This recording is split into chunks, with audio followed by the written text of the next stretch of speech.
Kalau yang ditanya kecepatan, apa rumusnya? Rumusnya adalah kecepatan sama dengan jarak dibagi waktu. Bagaimana cara nyarinya?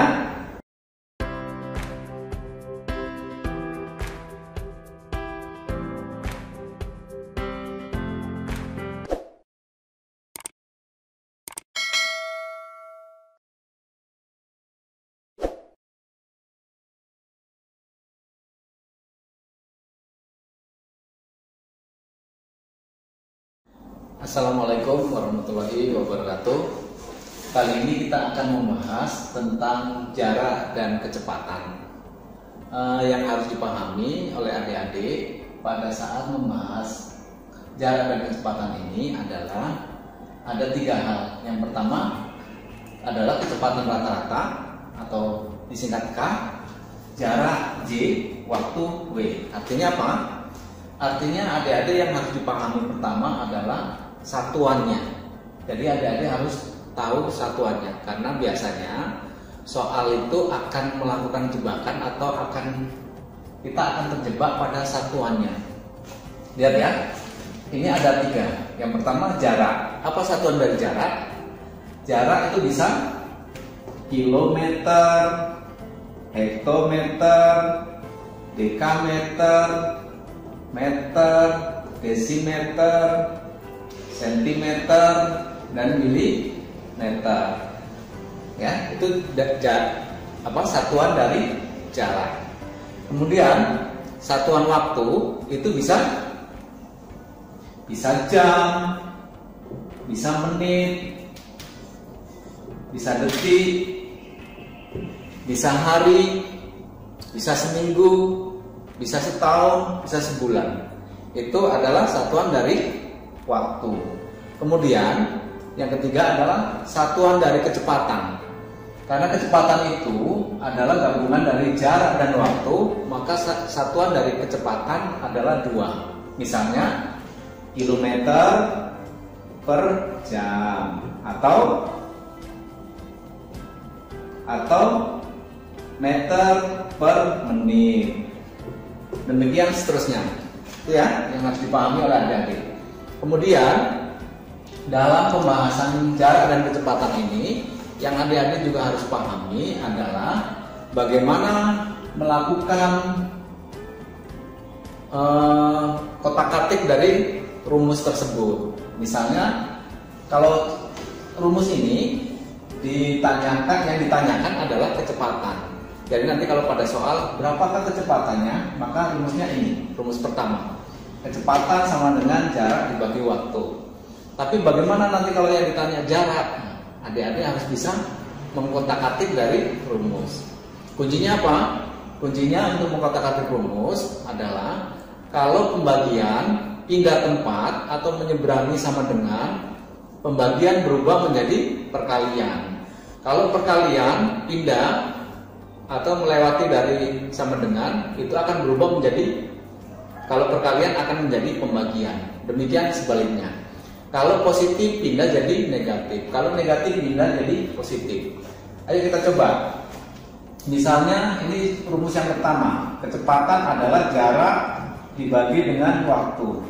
Sekarang kalau yang ditanyakan adalah jarak, berapakah jaraknya? Maka dari rumus pertama ini, yang bukan jarak pindahkan ke sebelah kiri. Apa yang bukan jarak? Waktu. Waktu ini karena dibawa adalah per waktu atau dibagi waktu. Karena bagi pindah jadi kali. Makanya kecepatan ini karena bagi pindah jadi kali waktu. Jadi atau saya balikan, jarak sama dengan kecepatan dikali waktu. Ini kita peroleh rumus yang kedua. Kemudian ada juga soal yang menanyakan berapakah waktu yang dibutuhkan. Artinya yang ditanyakan adalah waktu.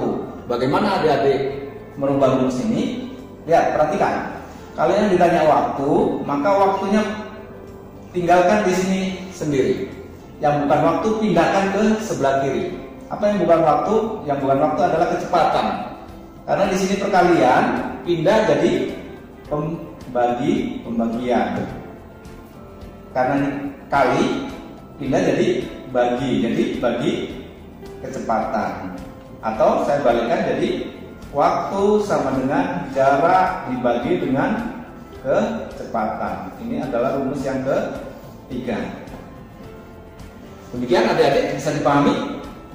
Jadi yang harus dimiliki oleh kita yaitu mengetahui dari satuannya. Dari satuannya itu nanti kita bisa menjawab soal-soal cerita, sehingga kita bisa membedakan ini maksudnya jarak, atau ini maksudnya waktu, atau ini maksudnya yang ditanyakan adalah kecepatan. Kemudian apakah yang ditanyakan oleh soal? Kalau yang ditanyakan oleh soal adalah kecepatan, maka rumus yang pertama yang kita gunakan. Kemudian kalau yang ditanya oleh soal adalah jarak, maka rumus yang kedua kita gunakan. Jarak sama dengan kecepatan dikali dengan waktu. Kemudian kalau yang ditanyakan waktu, maka jarak dibagi dengan kecepatan, yaitu pada rumus ketiga. Demikian untuk teorinya. Kita kali ini akan membahas soal yang terkait dengan jarak dan kecepatan. Sebelum masuk kepada soal-soal cerita, kita akan membahas soal yang seperti ini terlebih dahulu. Untuk adik-adik ketahui, soal yang pertama ini, apa yang ditanyakan? Yang ditanyakan adalah yang titik-titik. Yang titik-titik itu artinya dia bertanya tentang apa? Coba baca di atasnya. Atasnya adalah kecepatan. Berarti soal pertama yang ditanyakan adalah kecepatan. Untuk soal yang kedua, apa yang ditanyakan? Yang ditanyakan adalah jarak. Soal yang ketiga apa yang ditanyakan? Soal yang ketiga adalah waktu. Namun demikian, satuannya apa? Coba kita perhatikan. Satuannya kilometer per jam, kilometer dan jam. Berarti sudah sama ya. Karena satuannya kilometer semuanya dan jam semua. Berarti sudah sama. Coba kita perhatikan untuk soal-soal ini.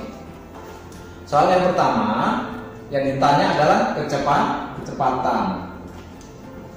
Kalau yang ditanya kecepatan, apa rumusnya? Rumusnya adalah kecepatan sama dengan jarak dibagi waktu. Bagaimana cara nyarinya? Satuannya sudah sama, kita langsung ke jaraknya berapa? Jaraknya 350 per waktunya berapa? Waktunya 5. Tinggal kita bagikan. Bagaimana cara membaginya? Kita tutup aja nolnya. Jadi 35 dibagi 5 sama dengan berapa? 7. 7 kali 5 35. 7. Kemudian nolnya kita pasangkan kembali. Jadi kecepatannya adalah 70 km per jam. Ya, untuk soal yang pertama. Kemudian untuk soal yang kedua, apakah yang ditanya? Yang ditanya adalah jarak. Apa rumus jarak? Kalau tidak tahu, kita ulangi lagi cara mengotak-atik rumus. Jarak sama dengan waktu. Jadi kalau yang ditanya jarak sama dengan kecepatan kali dengan waktu. Yuk, jarak sama dengan kecepatan dikali waktu. Kita masukkan angkanya. Kecepatannya berapa? Kecepatannya adalah 65 dikali dengan waktu. Waktunya berapa? Waktunya adalah 4 jam. Kita kalikan 65 dikali 4. Yuk, 4 kali 5 20. 0 2. 4 kali 6 24 tambah 2. 24 tambah 2 26. Jadi jaraknya adalah 260 km.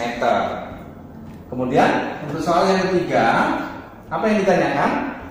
Yang ditanyakan adalah waktu. Bagaimana cara waktu? Waktu sama dengan kecepatannya pindah. Jadi jarak dibagi dengan kecepatan. Berapa jaraknya? Jaraknya adalah 250. Kecepatannya berapa? Kecepatannya 50. Bagaimana cara menyelesaikan ini? Karena di sini ada 0, kita matikan nolnya. Adil ya? Jadi tinggal 25 dibagi 5 sama dengan 5. Maka waktunya adalah 5 jam. Demikian adik-adik, mudah-mudahan mudah dipahami ya. Dengan mengetahui rumus yang tadi, hafal dengan rumus yang tadi, dan tahu apa yang ditanyakan, maka kita bisa memilih rumus yang mana yang digunakan. Dengan mengetahui tersebut, maka soal-soal ini dengan mudah dapat kita jawab. Demikian, mudah-mudahan bisa dipahami. Terima kasih.